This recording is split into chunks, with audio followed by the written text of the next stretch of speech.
হিন্দুদের প্রতি রইল আমার নমস্কার। বাংলাদেশ বহুদিন যাবৎ সম্প্রীতি সাম্প্রদায়িক সম্প্রীতির একটি উজ্জ্বল দৃষ্টান্তের দেশ। এখানে কিন্তু আপনারা খেয়াল করেছেন, আমি ভাবতেছিলাম সেটা পরিপূর্ণভাবে এখানে বলা যাবে না, তবে এই পূজা শুরু করেছে হিন্দুদের নাম না বলে এখানে মুসলমানদের নাম বলা হচ্ছে।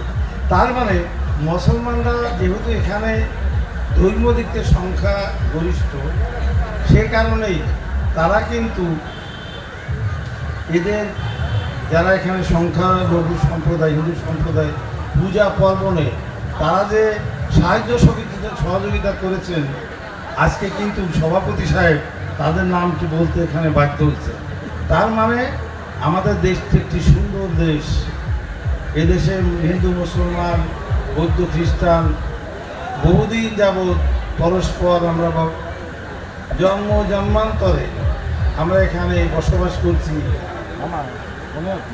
সন্ধ্যায় যখন আমাদের মসজিদে আজান হয়, হিন্দুদের মন্দিরে তখন শঙ্করধ্বনি বাজু দেয়।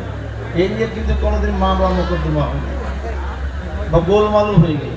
এই যে পূজার সময় শুধুমাত্র আজানের সময় কিছু সময় হয়তো এই বাদ্য বাজনা বিরত থাকে, পরবর্তী সময় কিন্তু চলে। এই নিয়ে মুসলমানরা এসে হিন্দুদের প্রতি কোনো ঝামেলা করেছে এরকম আমার জানা না।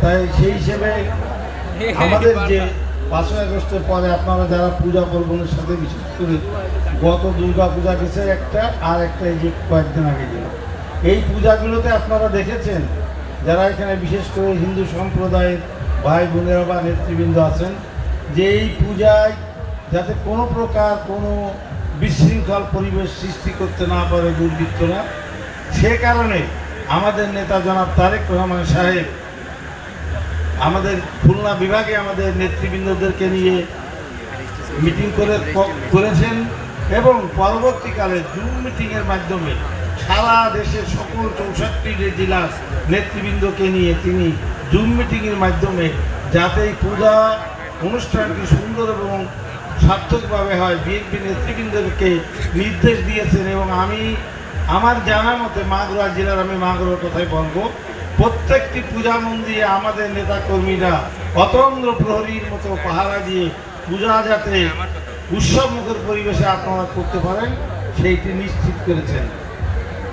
এই জন্য আমি মাগুরা জেলা বিএনপির পক্ষ থেকে আমাদের সকল পর্যায়ের নেতৃবৃন্দকে গত পূজাগুলিতে এবং এই শ্যামা পূজাতেও যে সবাই খোঁজখবর রাখছেন এবং নিশ্চিন্তে নির্ভয়ে যাতে এই উৎসব আপনারা পালন করতে পারেন এই ব্যবস্থা করেছেন, এটা কিন্তু আমাদের জনাব তারেক রহমান সাহেবের নির্দেশ।